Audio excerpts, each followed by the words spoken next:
La Meuse. L'artère vitale, comme disait Félix Rousseau, le chantre de l'art mosant. Songeons, faut-il le dire au fond, baptismaux de Saint-Barthélemy, l'une des 12 merveilles de l'Occident. La Meuse se trouve au cœur même de l'histoire de Liège, toute capitale digne de ce nom étant baignée par un fleuve. C'est Marc Sutor, professeur émérite à l'université d'Arras, spécialiste incontestable de ce cours d'eau, qui va nous faire découvrir ses multiples facettes. Il situera les aspects géographiques et hydrographiques qui sont marqués d'une part par les crues, et nous venons d'en connaître des cruelles, mais aussi par la sécheresse qui permettait au Moyen-Âge de traverser le Lys à sec. La question fondamentale de la navigation sera abordée, que ce soit celle des matières premières, des marchandises, des troupes qui croisent les troncs d'arbres, qui dévalent et arrivent notamment sur les bords de la Meuse, près du pont des Arches. Les ponts, Dinan, Huy, Liège, mais aussi les moulins, qui sont indispensables sur le plan de la force hydrographique qui permettra ultérieurement de faire vibrer l'industrie sidérurgique et celle des armes. Marc Sutor va nous faire de la sorte découvrir le rythme de la Meuse, qui est la source de l'essor du pays de Liège.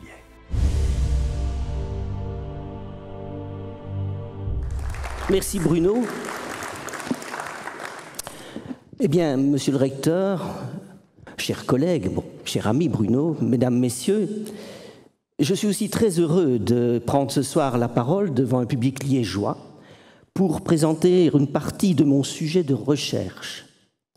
Celui-ci s'inscrit dans un espace très proche d'ici. La Meuse donc, et même si je suis originaire de la cité ardente et que j'y ai toujours vécu, que j'y vis encore, j'ai mené une carrière très heureuse et fructueuse dans une université française pendant 30 ans. Aussi ai-je donné de nombreuses conférences sur ce fleuve, partout dans l'Hexagone ou en dehors, mais très peu à Liège. Je franchissais la Meuse tous les jours pour me rendre à l'université. Dès lors, quand il s'est agi de choisir un sujet de recherche, le fleuve s'est imposé à moi. Et sans que j'en aie conscience, cette thématique originale m'a rendu dès le départ atypique. En effet, cela m'a poussé à casser des cadres très rigides alors en histoire. La chronologie d'abord. La chronologie puisque mon étude débutait dans l'Antiquité et se poursuivait jusqu'au XVIIe siècle. C'était un crime à l'époque. L'espace, ensuite, très large, de Sedan en amont à Maastricht en aval, et la discipline, enfin, par le recours à l'archéologie et à la géographie. Ma thèse consistait à confirmer que le pays mosan existait bel et bien autrefois, et surtout que la rivière jouait un rôle essentiel dans le développement de la vallée. Pour vérifier ces informations avec vous, il importe d'abord de définir la navigabilité, c'est-à-dire les caractéristiques de la Meuse elle-même, puis les bateaux et les techniques de navigation, ainsi que ce que j'ai appelé les infrastructures fluviales. Si on ne fait pas ça, on ne comprend rien. Ne croyez pas que j'oublie le titre de la conférence. Mais cette première partie, je le répète, s'avère indispensable pour jeter un autre regard sur l'histoire, et les exemples choisis, bien entendu, resteront le plus possible proches de Liège. On pourra ensuite envisager de manière claire les potentialités absolument extraordinaires de cette vallée dans le domaine économique, rendre compte de l'importance du cours d'eau dans l'essor des régions riveraines. Et tout étant lié, on soulignera aussi les puissants intérêts à contrôler le fleuve et Liège, illustrés par les efforts des divers pouvoirs afin de s'en assurer la maîtrise. Je tenterai enfin avec vous, si j'en ai le temps, un petit exercice d'histoire comparée qu'on appelle aujourd'hui, miracle du vocabulaire moderne, contemporain, histoire connectée. Puisque mon sujet, qui casse les repères temporels spatiaux et disciplinaires s'y prêtent fort bien, et de vous montrer ainsi que l'histoire de Liège, vue de la Meuse, peut se révéler exceptionnelle. Envisageons tout d'abord les questions liées à la navigation. Et décrivons en premier lieu le fleuve lui-même. Encore une fois, je prends mes précautions et vous voudrez bien, je l'espère, excuser cette partie un peu technique, mais indispensable. Le cours moyen de la Meuse s'étend de Sedan à Maastricht et draine un bassin à l'aspect trapu et arrondi, très caractéristique. Le débit moyen annuel de la rivière subit des fluctuations considérables selon les saisons. Un rapport de plus de 1 à 6 entre les moyennes des minima de juillet et des maxima de février, mais bien davantage lors des inondations les plus catastrophiques, heureusement exceptionnelles. Il faudra hélas peut-être un jour corriger cette affirmation. Ainsi, une longue période de temps sec peut provoquer un quasi-tarissement du fleuve. Tout trafic s'interrompt alors sur le cours d'eau et on peut le traverser aisément à pied. Imaginez ça aujourd'hui. Le gel de la rivière se produit lors d'hivers rudes et prolongés. La glace empêche tout trafic par bateau, mais elle permet la circulation de chariots, comme depuis Liège jusqu'à Maastricht en 1513. Ça aussi, on peut l'imaginer. Très redoutables apparaissent les débâcles et les fortes inondations qui occasionnent de lourds dégâts aux ouvrages situés sur la Meuse. Évidemment, on n'a pas des photos de l'époque, vous le comprenez bien. En 1409, les eaux renversent le pont des Arches à Liège. En fait, ces crues rapides, soudaines, dangereuses, restent rares et de courte durée. Alors, bien sûr, les accidents de ces effets les effets de ces accidents climatiques paraissent très spectaculaires, bien sûr, mais ils affectent peu la navigation. Il n'en demeure pas moins que le degré de navigabilité se révèle très variable. Il se modifie tout au long du fleuve et tout au long de l'année. Sur la Meuse, on rencontre une succession de bancs de gravier, de courants, où la pente est forte, et où le chenal navigable, souvent étroit, est aussi peu profond. Et puis, il y a aussi des bassins tels celui situé en amont d'Avroy, où la pente devient presque nulle, et avec un chenal beaucoup plus large. Parmi les courants, il y en a un aussi en amont d'Avroy et un autre à hauteur du pont des Arches. Ce qui pose des problèmes, vous le verrez. Ce sont les eaux moyennes qui offrent les conditions de navigation les plus favorables au printemps et en automne. D'ailleurs, la plus grande partie du trafic s'effectue à ces périodes de l'année. Il faut examiner maintenant comment se présentent les bateaux. On doit tout d'abord rencontrer sur le fleuve des pirogues monoxyles et puis des chalands monoxyles assemblés. Je n'entre pas dans les détails.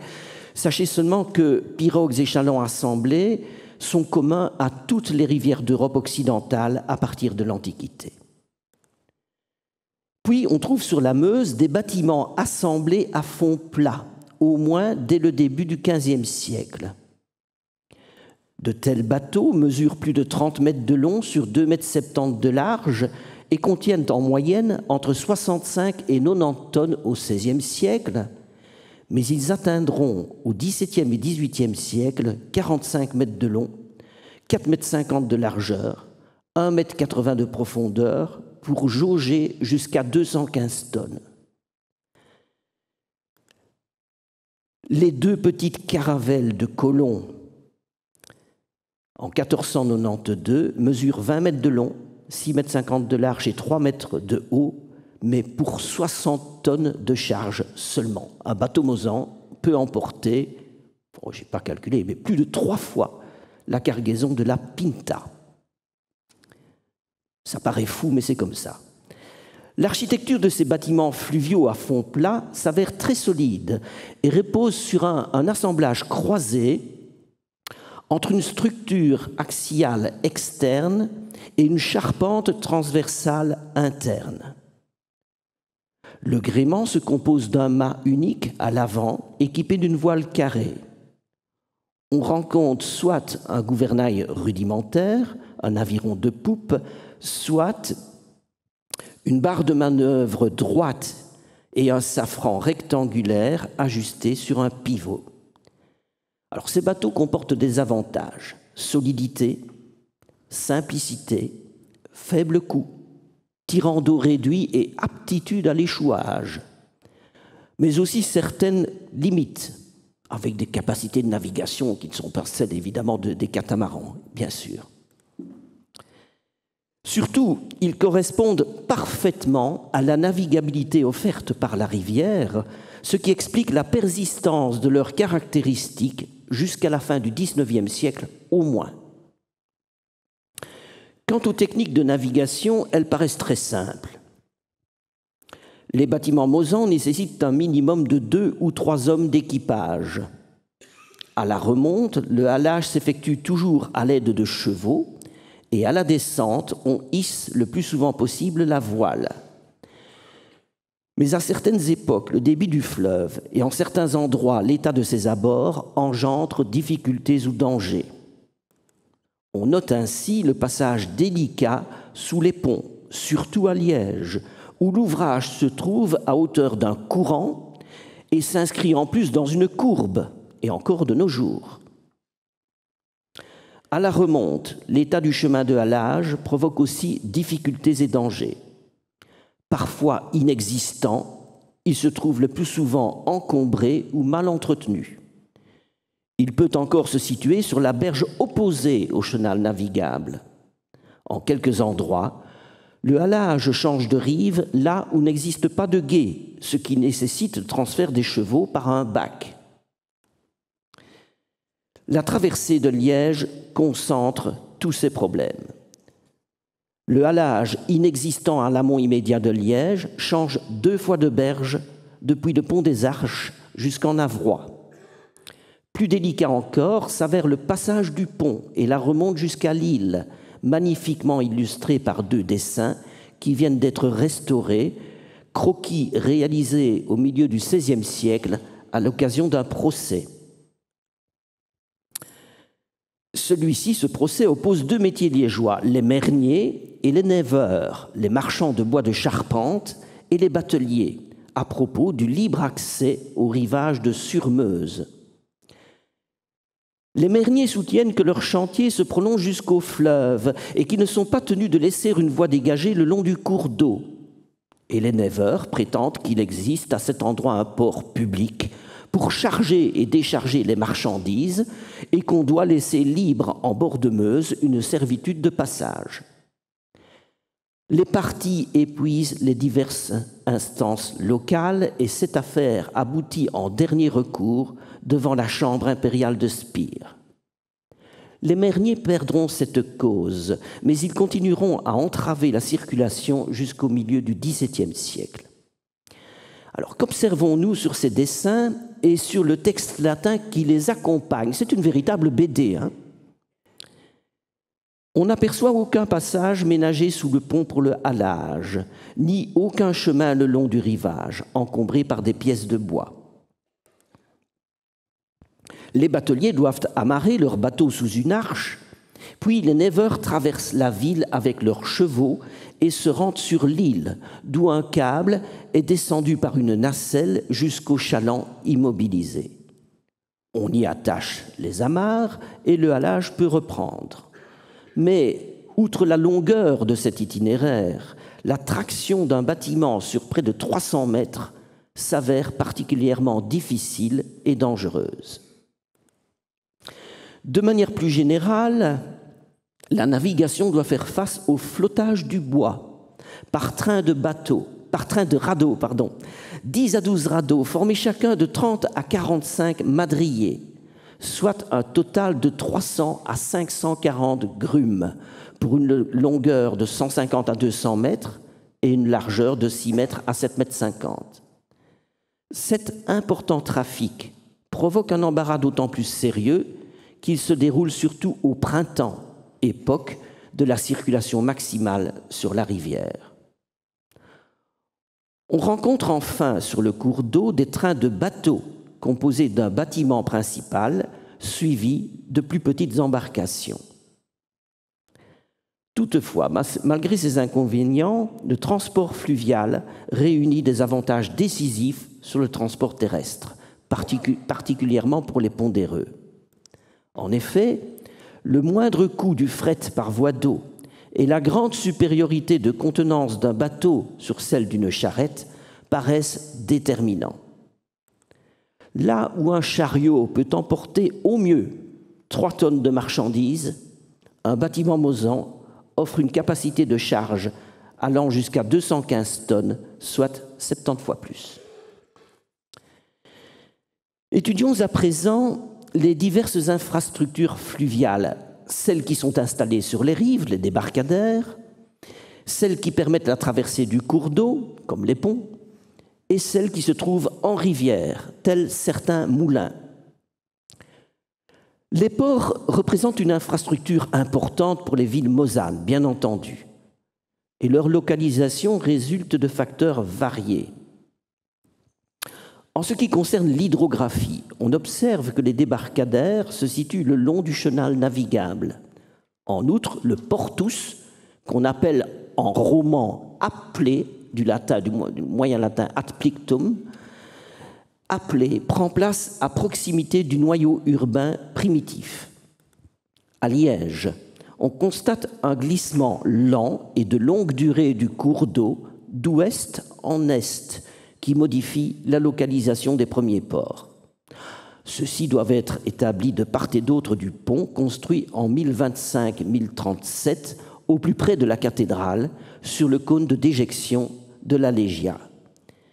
Mais l'action conjuguée de celle-ci et du bras d'Avroy provoque un alluvionnement continuel et considérable qui produit un déplacement latéral du fleuve.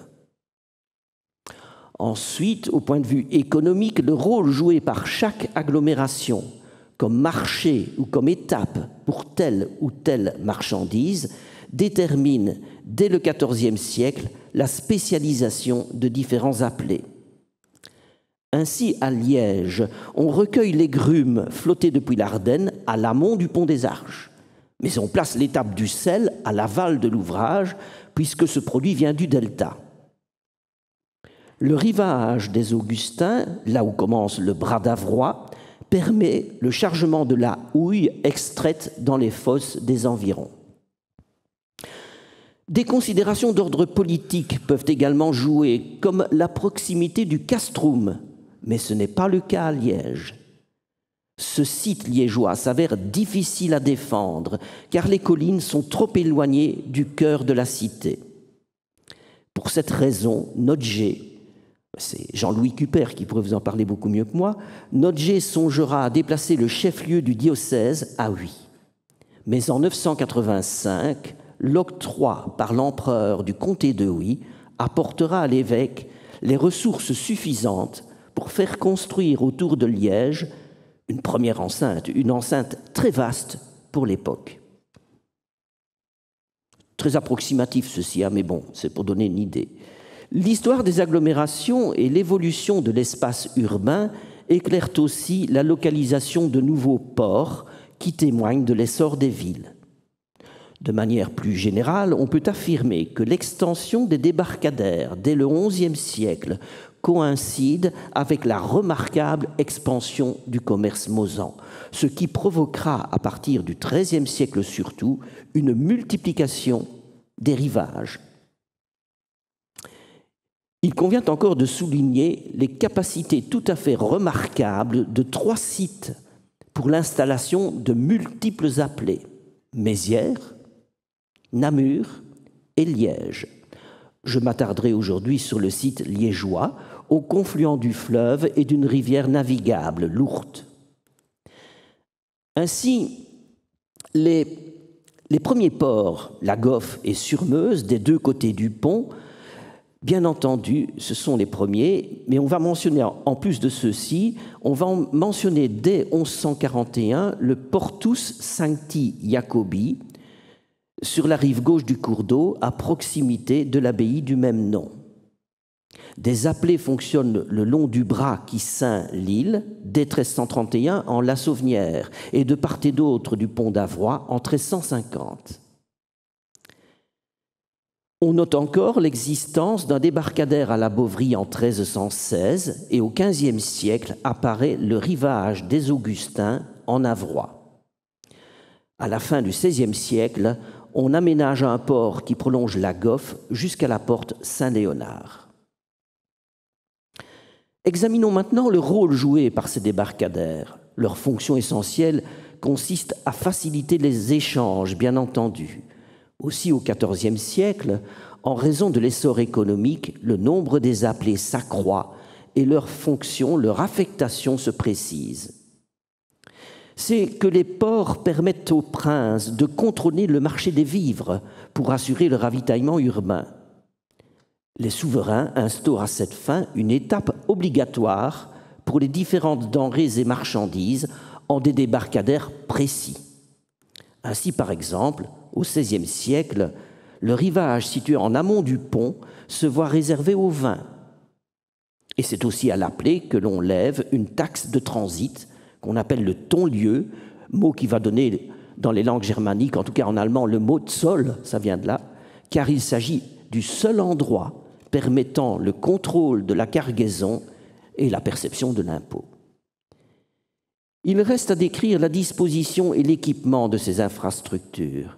La pratique aisée et habituelle de l'échouage pour ces bateaux à fond plat explique à la fois le nombre des débarcadères, on peut en créer partout où l'on veut pratiquement, il suffit d'avoir une berge en pente douce, c'est tout, et le caractère tardif de leur aménagement. L'échouement des bateaux se fait, c'est une des grandes qualités de ces bateaux à fond plat, on les échoue où l'on veut, en fonction de la hauteur des eaux, et quelle que soit la hauteur des eaux. On distingue encore des appelés non aménagés au XVIIIe et XIXe siècle. Toutefois, on établit des digues que l'on appelle des battes, bien sûr, qui fixent les rivages le long du chenal navigable et rendent plus sûres les manœuvres d'abordage. L'archéologie vient de nous révéler la précocité de telles infrastructures, pas ici, dès le Ve siècle, au Grognon, à Namur. Cependant, cela semble tout à fait exceptionnel. Les battes n'apparaissent dans la documentation écrite qu'en 1387, à Mézières. Un mot wallon à Mézières. Mézières, à Mézières, on parle un dialecte wallon, encore de nos jours, évidemment. On construit une digue en pierre en 1545-1548 à Liège, au rivage de la Goffe. Mais il faut attendre la seconde moitié du XVIe siècle pour que l'on établisse des quais, des chaussées empierrées et pavées en appui sur ces battes. Le quai de la Goffe à Liège, pavé en 1575, se verra prolongé vers Laval en 1595-1606. On y ménage de larges ouvertures où s'étagent des gradins qui autorisent en tout temps l'accostage des bateaux. Enfin, notons que l'équipement des appelés se réduit à très peu de choses. Des pieux fichés sur la rive et plus tard des bites placées sur les quais rendent possible l'amarrage des bâtiments. La plupart des villes de la vallée naissent à proximité immédiate d'un point de passage du fleuve. C'est cette fonction qui a formé le toponyme Mosae Traiectus, Maastricht. Je m'amusais toujours à faire dire ce mot par mes étudiants français. C'est très amusant. Dans le courant des XIe et XIIe siècles, ce ne sont pas moins de 7 édifices qui existent sur la rivière. Citons ceux de Dinan, oui, Liège et Maastricht. Sachez que les fouilles archéologiques effectuées sur le site du Pont des Arches, clôturé en 2009, montrent que le premier ouvrage jeté à Liège en 1025-1037, c'est la date d'un règne d'un évêque, comportait un tablier en bois, reposant sur des piles en pierre, pas d'arches donc. L'édifice liégeois ne méritera son nom qu'à la fin du XIIe siècle, vraisemblablement lorsque l'on construira des arches en pierre. Et puisque Bruno Demoulin est là, je tiens à préciser qu'avant même ces fouilles archéologiques, un étudiant de notre année, qui a écrit un mémoire sur les ponts mosans, affirmait déjà que le premier pont des Arches ne comportait pas d'arches. À propos, c'est Michel Godinas. À propos des sites où ont été lancés les ponts, retenons le cas de Liège. Ah, j'ai oublié de vous montrer ceci. Oui, le cas de Liège. Parce qu'à Liège, le lent déplacement latéral du cours d'eau, déjà mentionné, modifie l'orientation du lit en le repoussant vers la rive gauche à hauteur de l'ouvrage. Tout ceci nécessite, lors des reconstructions du pont des Arches en 1424-1446 et après 1643, un recul successif de la culée de cette berge vers l'amont. Des considérations de nature économique peuvent jouer dans le choix de l'emplacement où jeter ces édifices. Ainsi, on les établit auprès des premiers débarcadères et à proximité du noyau urbain primitif. On observe aussi des motifs d'ordre politique, tels la protection du castrum, mais pas à Liège. Ces ouvrages remplissent diverses fonctions. Ils constituent un élément important de l'infrastructure, à la fois fluviale et terrestre. Ils permettent de franchir le cours d'eau en toute sécurité et facilitent le contrôle du trafic aussi bien sur la rivière que sur la route. Notons encore que le rôle militaire de ces ponts ressort de manière très claire. Ils sont intégrés dans les enceintes urbaines et ils offrent un intérêt stratégique considérable. On constate également combien la construction de tels édifices sur le fleuve témoigne de l'essor des agglomérations mosanes. En un peu plus d'un siècle, de 1025 à 1151, 7 ouvrages existent ou sont lancés sur la rivière, dont 2 ou 3 réalisés intégralement en pierre, ce qui paraît très précoce et tout à fait remarquable, en tout cas dans nos régions. Or, c'est à cette époque que les villes de la vallée prospèrent. On notera encore que la substitution d'un ouvrage en pierre à l'ancien édifice au tablier de bois à Liège, à la fin du XIIe siècle, coïncide avec une forte croissance de cette agglomération. C'est que ces ouvrages jouent un rôle essentiel dans l'activité économique de chaque ville et provoquent la naissance, puis le développement du quartier situé outre-Meuse. Enfin, les ponts, points de passage obligés, offrent pour l'axe routier, comme le port pour la voie fluviale, un endroit privilégié où l'on lève la taxe, le ton-lieu. Apportons encore quelques précisions sur l'architecture des édifices mosans. Elle ne se distingue pas de ce que l'on peut observer en d'autres régions au Moyen-Âge ou à l'époque moderne.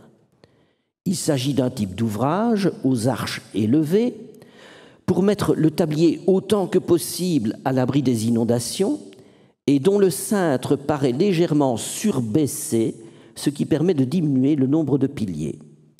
Ces ponts comportent de 7 à 10 grosses piles, de plus en plus hautes au fur et à mesure où l'on s'approche de l'arche centrale. Cela donne à ces édifices des rampes aux fortes pentes et l'aspect d'un dos d'âne.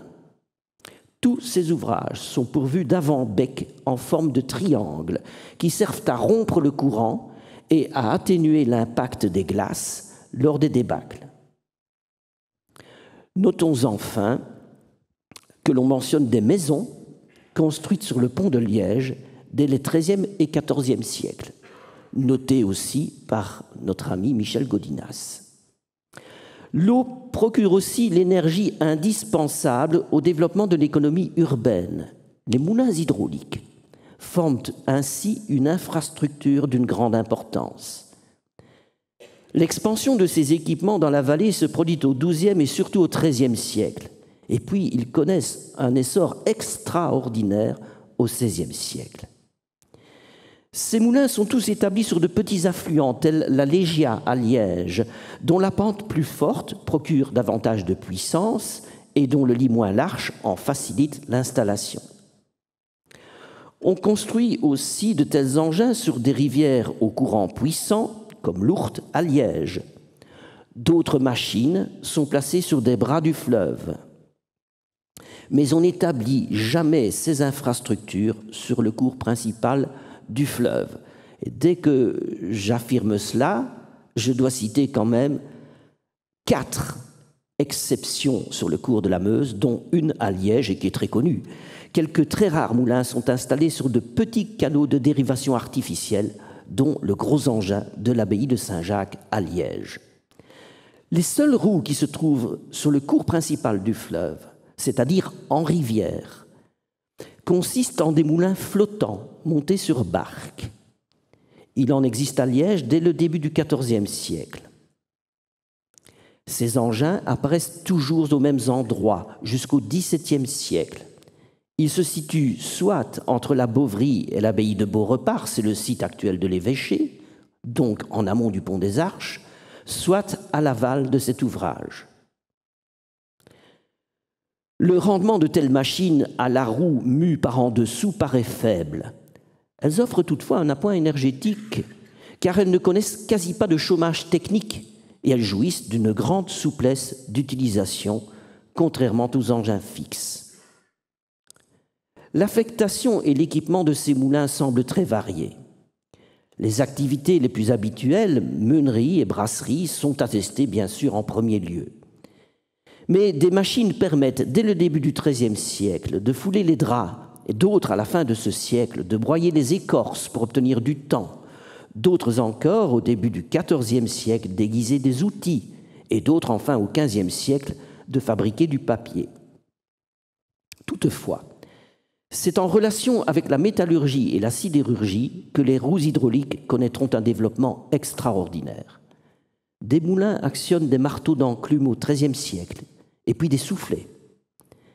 Dès la fin du XIVe siècle, à proximité de Liège, nous le verrons, on transforme, grâce aux hauts fourneaux, le minerai en fonte, utilisé pour produire soit des pièces moulées, soit des gueuses de fer.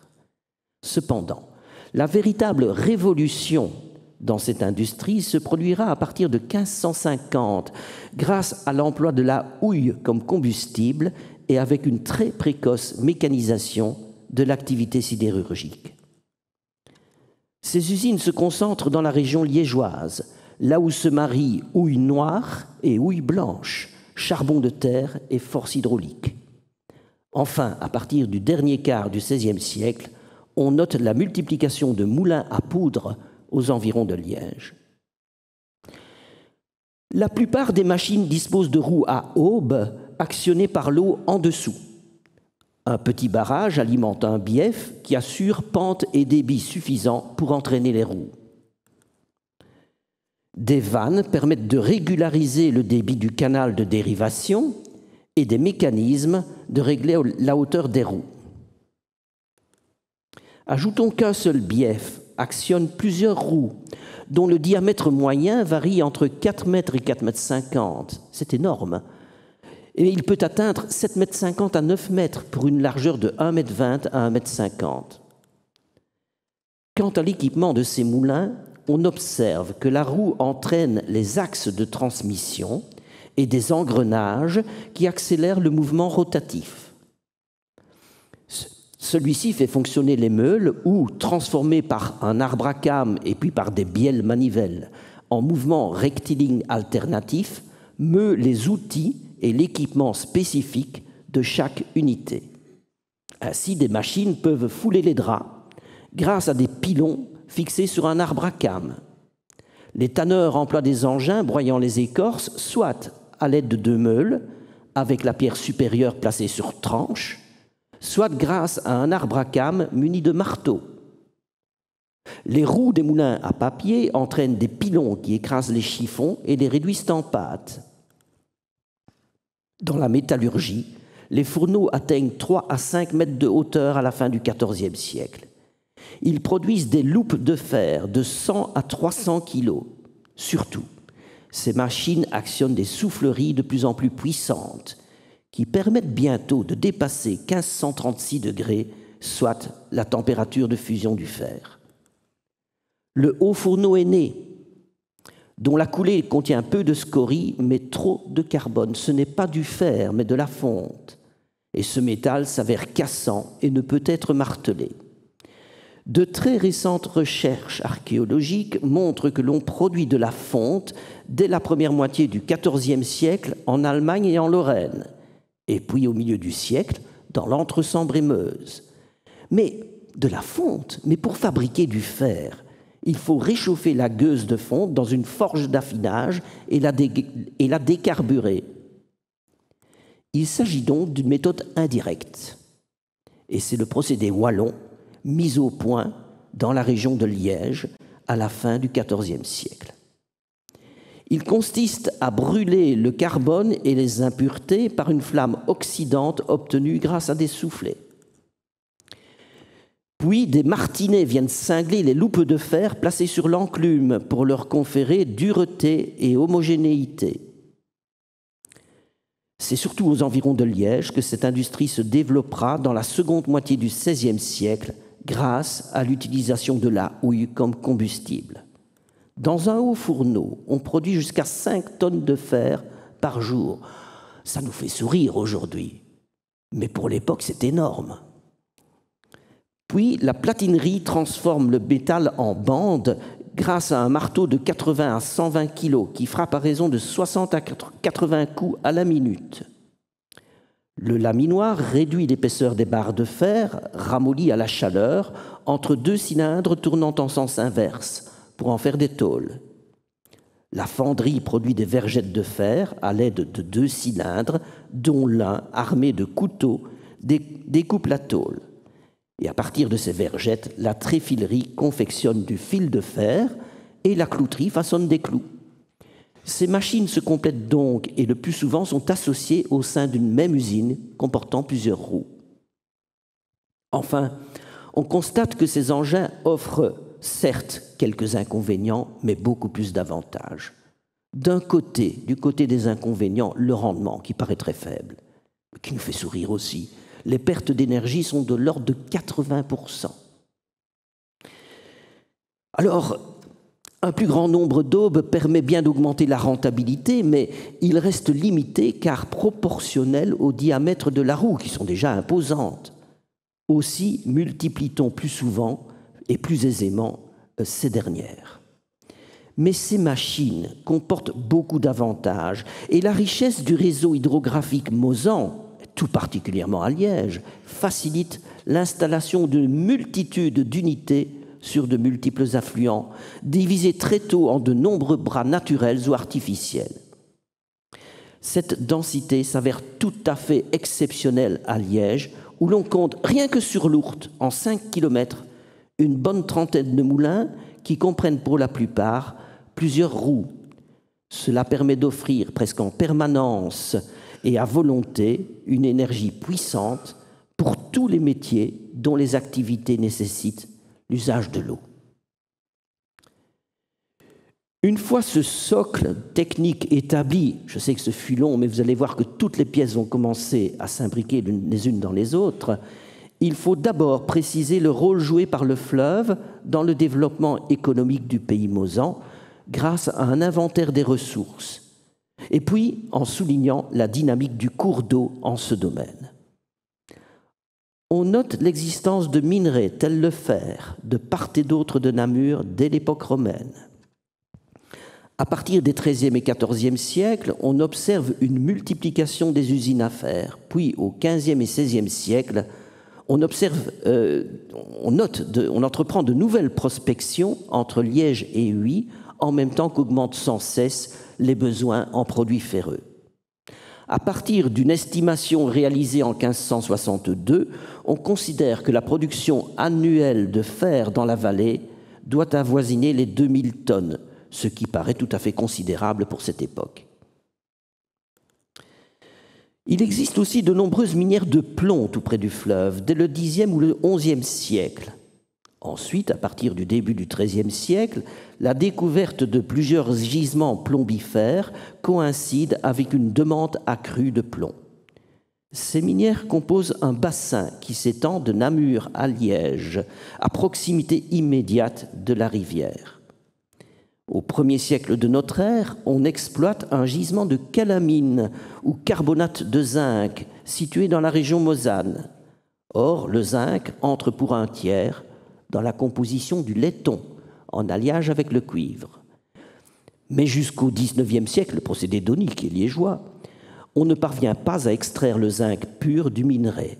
Aussi doit-on se contenter, sur place, sur les minières, d'en tirer par calcination de la calamine de l'oxyde de zinc. Ce minerai se trouve dans la vallée de part et d'autre de Huy, et au XIVe siècle, ces minières s'épuisent. C'est alors que les artisans de Dinan, qui détiennent à cette époque un quasi-monopole sur ce que l'on appellera la dinanderie, se tournent vers les gisements du duché de Limbourg découverts récemment, la calamine. Les principaux matériaux de construction foisonnent à proximité du cours d'eau. Le bois, qui occupe une place essentielle à cette époque. On l'emploie non seulement pour la construction des bâtiments ou des bateaux, mais aussi dans l'industrie des armes et dans les houillères. De vastes forêts avoisinent le fleuve et ses affluents. En fait, à la fin du XVIIIe siècle encore, la couverture boisée de ce qu'on peut qualifier d'espace belge se concentre pour plus de 80% dans le bassin de la Meuse, et surtout en Ardennes.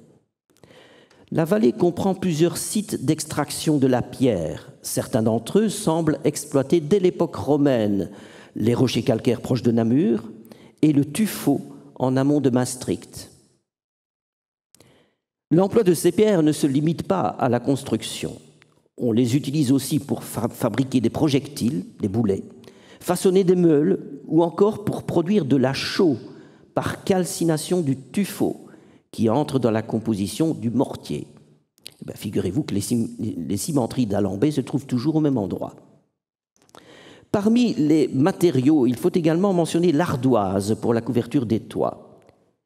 Les carrières se situent dans le massif schisteux ardennais, en aval de Mézières, à proximité du fleuve. Et ces ardoisières jouissent d'un véritable monopole dans les anciens Pays-Bas. Le combustible le plus usuel est le bois, bois de chauffage et charbon de bois, qui provient des forêts ardennaises. Un autre combustible reste longtemps particulier au pays mosan, voire aux environs de Liège, la houille. Ainsi, on utilise dès la fin du XIIe siècle cette terre noire, terra nigra, aussi bien pour se chauffer que dans les forges. L'industrie houillère progresse vite au XIIIe et XIVe siècle. Toutefois, c'est surtout dans les premiers tiers du XVIe siècle, les 2 premiers tiers du XVIe siècle, que le nombre de puits et que la production augmentent de façon considérable. On estime alors le volume de charbon provenant des mines liégeoises à 90 000 tonnes en 1562-1563. Chaque fois que je vous cite des chiffres, on a tendance à sourire parce que après la révolution industrielle, bien sûr, ça n'a plus rien à voir. Mais pour ce moment-là, à cette époque-là, c'est un record. Oh, peut-être dépassé du côté du bassin houiller en Angleterre, mais je n'ai pas les chiffres. L'exploitation de la houille y devient à cette époque, à Liège donc, la première activité extractive au moment même où la demande se fait plus pressante en raison de l'utilisation de plus en plus fréquente et en énorme quantité du charbon de terre dans les différentes industries. On trouve aussi dans la vallée quelques matières premières nécessaires à l'armurerie.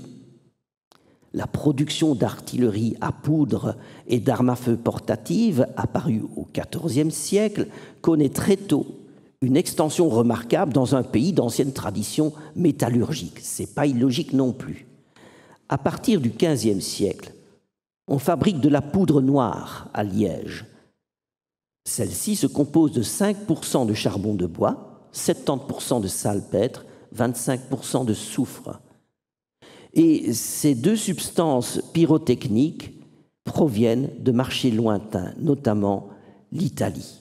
Toutefois, dès le milieu du XVIe siècle, on commence à exploiter le salpêtre à proximité de Liège. En outre, on y installe de nombreuses soufrières alimentées grâce à la couperose extraite tout près. Ce qu'on devait importer, on commence à le produire. Le bassin de la Meuse offre encore certaines matières premières indispensables à la draperie qui se développe dans les villes de la vallée à partir du XIIIe siècle. Signalons la culture de la guède en Hesbaye, entre Namur et Liège. Il s'agit d'une plante tinctoriale qui permet d'obtenir toute la gamme des couleurs à base de bleu. Quant à l'alun, le plus connu des mordants nécessaire et utilisé pour la stabilisation des couleurs, l'alun est importé de Grèce. C'est loin, c'est cher. Mais à partir du milieu du XVIe siècle, on commence à exploiter des alunières près de la rivière, entre Huy et Visé. Enfin, il ne faut pas oublier les denrées, surtout les céréales, essentielles dans l'alimentation jusqu'il y a peu, détrônées par les fast-foods aujourd'hui. Au début du XIIIe siècle, les récoltes, entre autres dans la riche Hesbaye, sont le plus souvent satisfaisantes et la population peut compter sur un approvisionnement suffisant. Le poisson tient aussi une grande place parmi les vivres, en raison des nombreuses périodes de jeûne et d'abstinence prescrites par l'Église. La salaison des poissons contribue à accroître la consommation de cette denrée. Or, nous avons un très beau témoignage qui vante, vers 1070, l'abondance et la variété des poissons que nourrit le fleuve, parmi lesquels on peut citer le saumon en cours de réimplantation en Meuse. On mentionnera enfin la viticulture, pratiquée sur les collines de la vallée. Examinons à présent comment ces ressources ont été mises en valeur et essayons de préciser le rôle de la rivière dans les échanges. Les minerais extraits à proximité du cours d'eau font l'objet d'un commerce surtout local ou régional, mais qui s'effectue le plus souvent par bateau. Les bateliers embarquent des quantités très importantes de fer, de plomb, de calamine. Dans la seconde moitié du XVIe siècle, on estime le volume annuel de ces cargaisons à plusieurs centaines de tonnes. Parmi les matériaux de construction, on distinguera le bois et l'ardoise, dont le transport se fait depuis l'amont, l'Ardenne, et toujours par la voie fluviale. En outre, ces échanges participent aussi bien au commerce local et régional qu'au trafic à longue distance. On retrouve du bois mosan dans le delta et même à Bruges.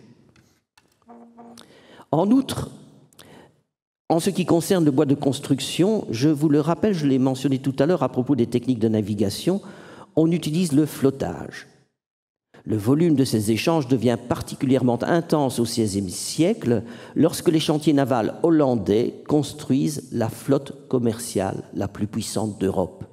Ce sont alors des centaines de milliers de troncs qui descendent chaque année la rivière. Le bateau constitue le moyen de transport privilégié pour les ardoises, matériaux fragiles, encombrants, pondéreux. Depuis les fosses proches de Mézières, d'importantes cargaisons d'ardoises empruntent le cours d'eau dès le XIIIe siècle. Les bateliers gagnent les villes de Laval, puis la Basse-Meuse et le Delta, d'où ils remontent le Rhin, ou se dirigent vers la Hollande, et encore Anvers ou Bruges. Vers 1550, on transporte un volume annuel moyen de plus de 7 millions d'ardoises. Le trafic des pierres se fait aussi par la voie fluviale et il s'avère très important. Les nombreuses carrières proches de la vallée approvisionnent les multiples chantiers des grands édifices religieux et civils dans notre région et jusqu'aux Pays-Bas. Celui de la cathédrale Saint-Lambert à Liège, de la fin du XIIe au XVIe siècle, nécessite une grande quantité de livraisons, dont certaines proviennent de Donchery, en amont de Mézières. En ce qui concerne les combustibles, on observe dès le début du XIIIe siècle des exportations régulières de houille en direction du delta. Le charbon de terre est ensuite acheminé vers la Flandre, le Brabant et Utrecht, voire le centre de l'Allemagne, parce que figurez-vous que le bassin houiller de la Ruhr ne sera exploité que beaucoup plus tard. Au XVIe siècle surtout, les agglomérations hollandaises constituent un débouché considérable pour ce combustible, plus de 30 000 tonnes par an vers 1550 en Basse-Meuse. Et dans le trafic de cette marchandise très encombrante, la rivière apparaît comme un axe privilégié à partir des environs de Liège. Et soulignons encore que l'approvisionnement des industries liégeoises engendre, rien qu'un pour elles, des échanges locaux d'une grande intensité. Vers la fin du XVIe siècle, les troubles qui agitent les Pays-Bas provoquent un accroissement considérable des besoins en poudre. Liège devient alors un centre international de la poudre, du salpêtre et du soufre, qui s'exporte par dizaines de tonnes grâce au fleuve. On citera ici bien sûr l'exemple très connu de Curtius, qui assied sa fortune en vendant de la poudre aux Espagnols. Enfin, dans l'artisanat du textile, la fourniture d'Alain aux Pays-Bas du Sud se voit empêchée dès 1572 par la fermeture de l'Escaut à l'occasion de la guerre entre calvinistes et espagnols. Ceux-ci se tournent vers les alunières liégeoises, dont la production, transportée surtout par bateau, connaît ainsi un essor considérable. On voit combien la diversité et l'importance des richesses naturelles proches de la rivière donnent lieu à des échanges très intenses sur le cours d'eau, aussi bien à l'intérieur de la vallée qu'à plus longue distance. Mais le trafic fluvial ne se limite pas au transport de ces marchandises. En effet, la Meuse joue un rôle encore plus large qu'il reste à préciser très rapidement. Tout d'abord, la rivière permet d'amener depuis les marchés extérieurs les matières premières qui font défaut à la vallée, ou des denrées qu'elle produit en quantité insuffisante. Ainsi, le cuivre, indispensable pour former le laiton, provient de Saxe. Le cours d'eau facilite le fret de ce minerai. Il arrive que les Mosans se rendent sur les marchés voisins pour acheter des grains, mais seulement lors des périodes de disette. Ces céréales viennent par bateau, de Hollande et de Gueldre, ou encore de Champagne, via Mézières. On doit aussi importer, dès le XIIIe siècle, des poissons de mer, frais ou salés, pour compléter l'approvisionnement des villes riveraines. Et de grosses cargaisons remontent le fleuve depuis le delta. Le sel apparaît également comme essentiel depuis la promotion du poisson salé. Il intervient à peu près de 20% dans cette salaison. Or, le cours d'eau permet le transport en très grande quantité de cette denrée. Dès le XIVe siècle, plusieurs centaines de tonnes de sel proviennent chaque année des salines zélandaises et puis des ports hollandais. Depuis le haut Moyen-Âge, les églises et abbayes du pays mosan se procurent du vin le long de la Moselle et du Rhin, en Laonnois et dans la vallée de l'Aisne. À partir des XIIIe et XIVe siècles, on importera en outre du vin de Poitou, de Champagne, de Bourgogne et d'Alsace. Ce trafic porte au XVIe siècle sur des milliers d'hectolitres et le transport des tonneaux s'effectue le plus possible par bateau. Ensuite, la rivière contribue à fixer tout près d'elle ou à favoriser l'essor de plusieurs industries. En effet, le cours d'eau garde toujours la préférence pour les frets pondéreux ou encombrants. En fait, ce sont les matières dont le trafic pose le moins de problèmes que l'on importe, comme le cuivre dans l'industrie du laiton. Tout ceci explique la naissance et puis le développement extraordinaire de la dinanderie dans les villes de cette vallée, proche des gisements de calabine, et non pas tout près des gisements de cuivre. Mais cela explique aussi la confection, me semble-t-il, des fonts baptismaux de Notre-Dame à Liège au début du XIIe siècle, chef-d'œuvre mosan, je prends des risques, jusqu'à preuve définitive du contraire. De la même manière, la proximité des minières de fer et de plomb par rapport au fleuve ou à ses affluents contribue à l'essor de l'industrie métallurgique dans la vallée. Enfin, la rivière constitue aussi l'axe essentiel pour le transport des nombreux produits manufacturés par les artisans mosans. Il s'agit de relations commerciales à longue distance, très précoces et d'une extension remarquable. Ainsi, Des articles en letton parviennent en Rhénanie, à Paris et en Angleterre dès la fin du XIe siècle. À la même époque, fin du XIe siècle, de ce point de vue, la Flandre commence seulement à s'éveiller et le Brabant dort encore. Il y a des moments où j'en ai un petit peu ras-le-bol de... Bon, bref. Par la suite, les marchands de la vallée fréquenteront de nombreux marchés, très éloignés parfois. Les dits nantais négocient à Cologne ou au Voir de Champagne, de Paris et de Chalon-sur-Saône, mais surtout en Angleterre, lorsque cet artisanat atteint son apogée au XVe siècle, avant d'être rasé par les Bourguignons. Elle ne s'en remettra jamais. Or, les itinéraires empruntés par ces marchands coïncident avec le fleuve. Au milieu du XVIe siècle, la sidérurgie liégeoise connaît un boom assez extraordinaire. On voit, entre autres, de très importantes cargaisons de clous descendre la rivière en direction du delta, à destination des chantiers navals hollandais. Vers la fin du XVIe siècle, l'armurerie se développe dans le bassin de Liège. La ville exporte alors des armes blanches, des armes à feu, ainsi que des munitions et de la poudre. Et ces échanges se font assez souvent par la Meuse. Ainsi, les facilités de transport offertes par le cours d'eau jouent un rôle dynamique de tout premier ordre pour le commerce de la vallée.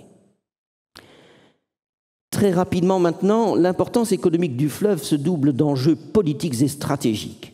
Cela suscite de puissants intérêts et il importe d'examiner, mais sous forme de synthèse, de quelle manière les pouvoirs cherchent à s'assurer le contrôle de la rivière. Disposer de la Meuse représente, dès le bas empire romain, un enjeu stratégique considérable. Plus tard, la famille de Charlemagne, originaire de la vallée, qui dispose de nombreux biens, et c'est sur ce fleuve et pas ailleurs que bat le cœur de l'empire carolingien. J'ai un plaisir fou à dire ça devant des collègues parisiens. Mais cet empire carolingien s'effondre après 843 et au milieu du Xe siècle surgit un nouvel empire, plus à l'est. La rivière n'est plus au centre de celui-ci, mais à sa frontière. Les empereurs germaniques doivent défendre cette région et autorisent en 985 dans ce but la constitution d'une principauté gouvernée par des évêques. La puissance de ces princes-évêques de Liège se renforcera au cours des siècles après la forte impulsion donnée par le premier d'entre eux, Nodje. Ils construisent un véritable État et quand vous regardez la carte, vous observez que la colonne vertébrale de cet État, c'est la dia suivante ou celle d'après, la colonne vertébrale de cet État s'articule sur la vallée de la Meuse. C'est pas un hasard. Or, la détention de fortifications en bordure du cours d'eau permet de surveiller la circulation fluviale et le passage de la rivière. Aussi, ces prélats cherchent-ils à disposer de châteaux et se préoccupent-ils ensuite, au XIIIe et XIVe siècle, d'agrandir les fortifications urbaines.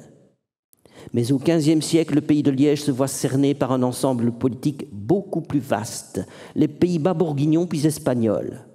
Ensuite, au XVIe siècle, ces principautés sont entraînées dans les guerres entre l'Espagne et la France, puis dans les troubles religieux et le conflit avec les Provinces-Unies.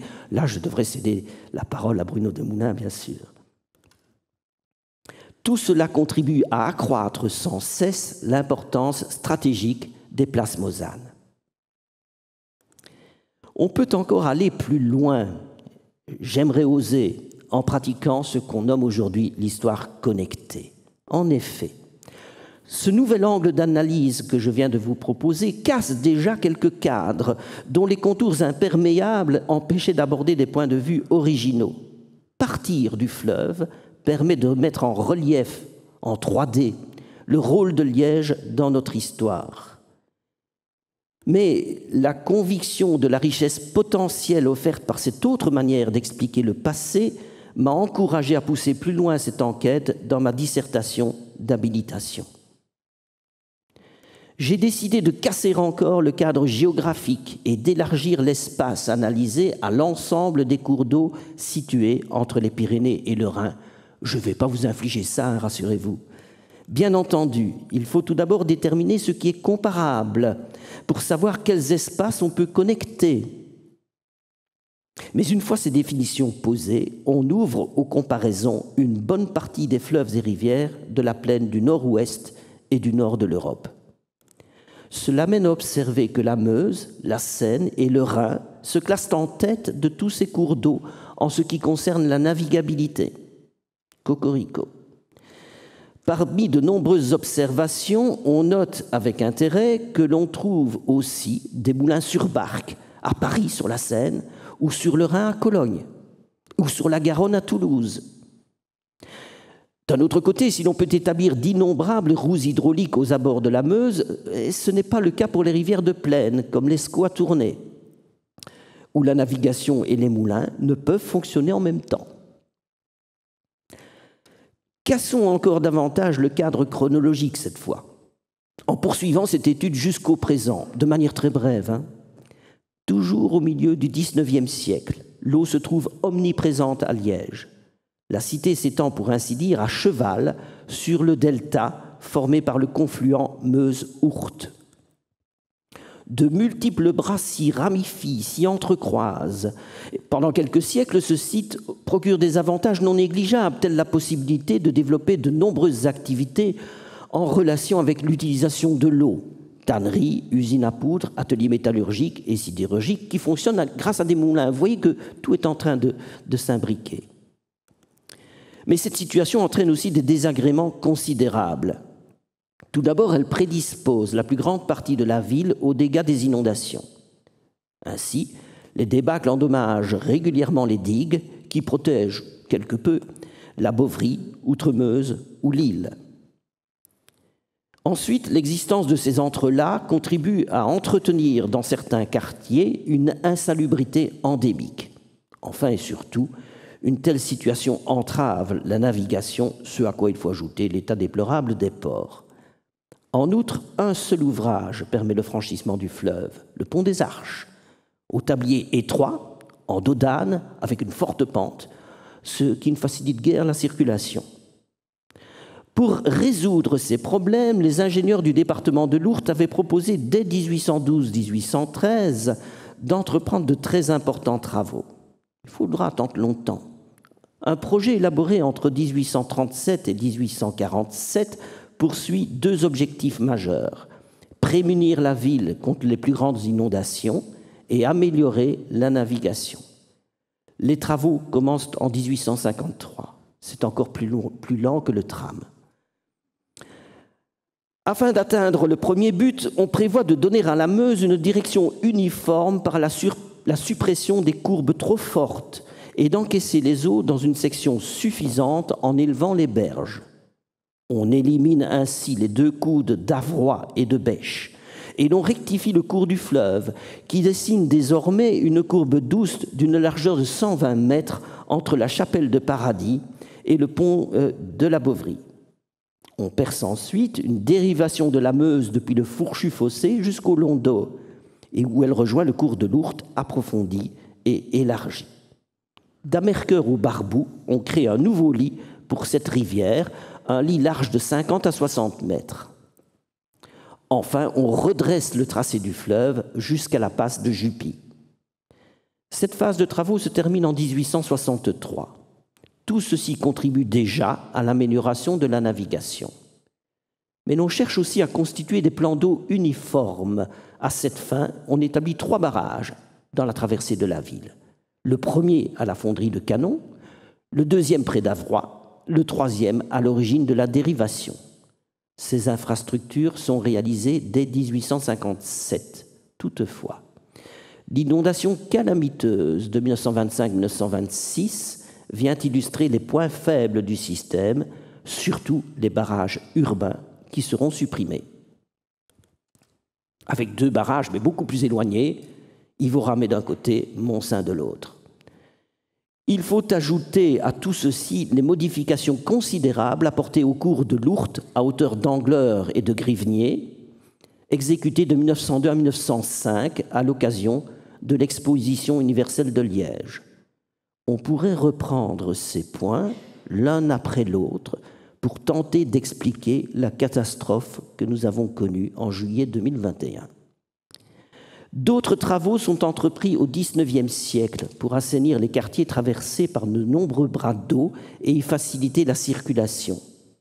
Ainsi, la rivière d'Avroy, devenue non navigable à la fin du XVIe siècle déjà, est comblée ou voûtée dès 1838-1845.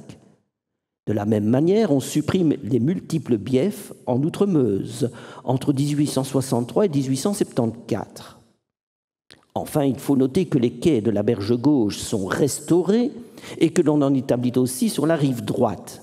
On reconstruit le pont des Arches en 1860 de manière à faciliter à la fois la navigation et le franchissement du cours d'eau. En outre, de nouveaux ouvrages sont jetés sur la Meuse. Le pont de la Bovrie, 1834-1843, le pont du Val-Benoît, 1842, le pont de Commerce, 1866, le pont Saint-Léonard, 1869, la Passerelle, 1879, le pont de Franier, à l'occasion de l'exposition universelle de 1905, et celui de la Tasse 5, lors de l'exposition internationale de l'eau en 1939. Plusieurs autres édifices permettent de franchir la dérivation, sans oublier la belle liégeoise, passerelle Mozanne, inaugurée en 2016. Au terme de cet exposé, vous pouvez constater que le dynamisme impulsé par la rivière provient de la commodité extraordinaire des transports fluviaux. Cela permet l'épanouissement des riches potentialités, elles existent évidemment, que recèle la vallée et favorise l'essor d'industries qui vont faire sa prospérité pendant des siècles. Je vais faire un rapide résumé. L'éclosion précoce de la dinanderie, l'expansion de la métallurgie, de la sidérurgie sont alimentées par le cours d'eau, véritable cordon ombilical qui assure un rôle capital en facilitant le transit des minerais et l'écoulement des produits finis. La Meuse nourrit au XVe et XVIe siècle un trafic d'une importance comparable, je n'ai pas dit égale, comparable en ordre de grandeur à celui que l'on observe alors sur la Seine et même sur le Rhin. On peut affirmer que c'est à la rivière que les villes de la vallée en général et que Liège en particulier doivent leur longue prospérité. La Meuse apparaît dans les trois industries qui fondent la fortune de Liège, de cette cité presque jusqu'au présent, l'exploitation houillère, la métallurgie, l'armurerie. L'eau permet à Liège de se classer aujourd'hui encore à la 3e place parmi les 3 plus importants ports fluviaux européens après Duisbourg et Paris. Depuis les Dars à l'aval de Liège partent des caboteurs à destination du Royaume-Uni, de la France, des Pays-Bas, de l'Allemagne, de l'Espagne, de la Scandinavie. Le port pétrolier dessert une bonne partie de la Wallonie, la région d'Aix-la-Chapelle, le Grand-Duché du Luxembourg où vous allez faire votre plein. L'utilisation intensive de la voie d'eau a permis de réaliser encore en 2020, dernier chiffre connu, une bonne performance avec un trafic de 19,2 millions de tonnes, en léger recul par rapport, en raison de la crise sanitaire. Mais il faut répondre à la disparition de la phase à chaud de la sidérurgie liégeoise. Il faut poursuivre le développement du trilogiport à Hermal sous Argenteau, fondé sur la multimodalité. Le bouchon de la Naye vient de sauter grâce à la construction d'une 4e écluse qui ouvre une navigation plus efficace vers Rotterdam. Ces travaux ont nécessité la rectification de la Meuse mitoyenne et du tracé de la frontière, modifié en 2018. Mentionnons enfin le projet de liaison à grand gabarit vers Paris qui tarde à se concrétiser. Dès que ce sera le cas, on pourra répondre à Bardo-Wever que l'ascenseur de Strépy n'est pas un grand travail inutile. Aujourd'hui, à la suite de l'épuisement des veines de charbon et des minières de fer, la dernière richesse naturelle de la vallée reste l'eau, un or blanc de plus en plus cher et indispensable à l'approvisionnement de plusieurs millions de personnes à Bruxelles, Anvers ou Rotterdam et garanti sans PFAS. Enfin, de tout temps, l'enjeu que représente cette artère de premier ordre a suscité l'intérêt des détenteurs du pouvoir à s'en assurer la disposition. Cela se révèle de manière très claire et très tôt Cela demeure toujours soutenu par la suite, jusqu'au XXe siècle. N'oublions pas, et ça aussi j'aime bien le dire en France, que ce sont les forts de Liège qui, en août 14, ont retardé les armées allemandes. Il n'y aurait pas eu les taxis de la Marne. Et en 40, ce fut moins efficace, d'accord. J'espère avoir montré la persistance du rôle essentiel joué par notre fleuve dans l'essor de notre région et de notre ville. J'espère aussi vous avoir fait découvrir l'histoire mosane et l'histoire de Liège sous un angle nouveau, original, en partant de la rivière, d'avoir replacé la Meuse au cœur de notre histoire, une histoire dont nous avons toute raison d'être fiers. J'espère enfin vous avoir rapproché de ce beau cours d'eau longtemps caché par des parapets aveugles, alors que l'on peut à nouveau flâner sur les promenades ou sur les pistes cyclables qui le bordent, sur la nouvelle passerelle qui le franchit. Ne m'en veuillez pas pour mon caractère iconoclaste. D'abord, j'étais trop long, mais devant vous, j'ai tout cassé. J'espère au moins ne pas vous avoir cassé des pieds. Merci.